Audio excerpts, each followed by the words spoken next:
नमस्कार, आप देख रहे हैं डॉक्टर साहिब, आपके साथ मैं हूं मुस्कान। दर्शकों, आज के इस एपिसोड में हम बात करेंगे दांतों के पीलेपन पे।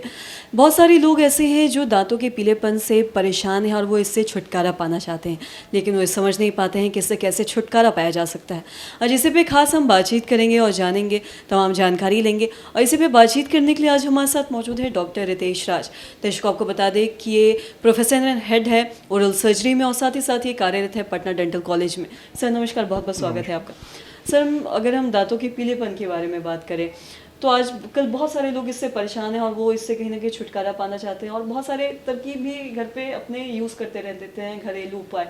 मैं आपसे जानना चाहूँगी, जो भी लोग चाहते हैं इससे छुटकारा पाना, वो क्या कर सकते हैं? देखिए, जो पीलेपन या दाग की बात बोल रहे हैं, कलर एक येलोइश होना वो एक डिफरेंट चीज़ है। लेकिन अगर कोई स्टेन्स है, स्टेन दो तरह का होता है। एक इंट्रिंसिक स्टेन है जो अंदर से लिया हुआ है किसी दवा खाने, प्रेगनेंसी जिस समय वो चाइल्डहुड में, या उनकी मदर जिस समय वो प्रेगनेंसी उनकी मदर की रही हो, उस समय उन्होंने कुछ दवा लिया हो, उससे स्टेन्स होता है जो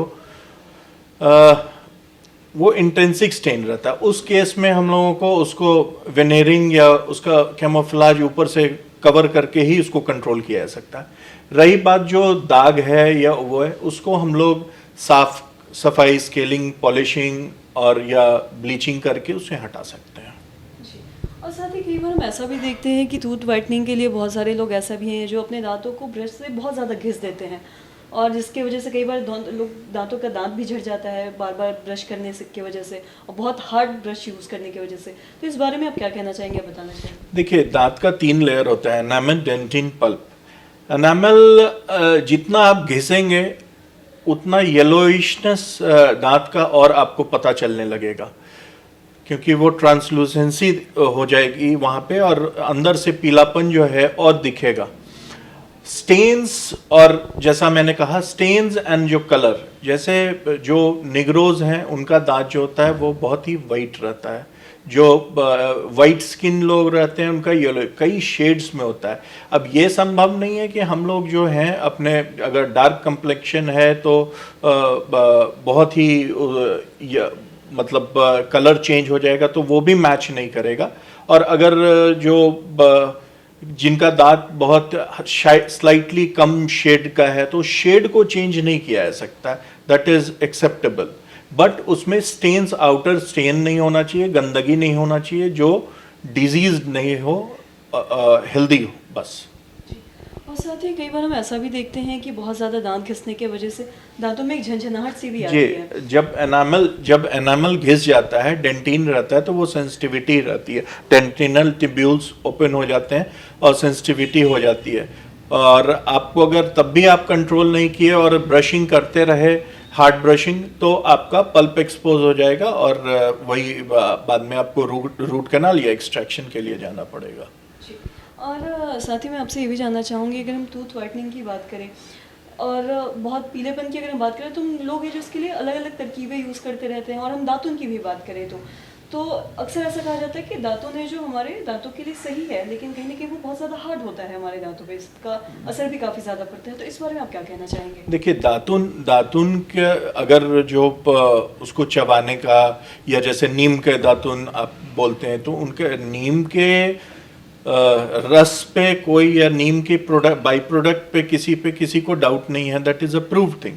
लेकिन अगर आप जो उसको आप रगड़ते हैं, तो जो उसका कुच्चा बोलते हैं, वो यूजुअली एक टूथ से दूसरे टूथ पे आता है, इंटरडेंटल पेपिलास को बहुत डैमेज करता है। और अगर वो और ड्राई किया हुआ हो, फ्रेश नहीं हो, तो और ज़्यादा करता है। और सफाई इंटरडेंटल टूथ के बीच में नहीं हो पाती है एक दातुन से। ब्रश में जो उसके ब्रिसल्स में फ्लेक्सिबिलिटी है, वो इंटरडेंटल जो डिब्रिस है और डिपोजिशंस रहेगा उसको निकाल देगा। तो यही दोनों में डिफरेंस है।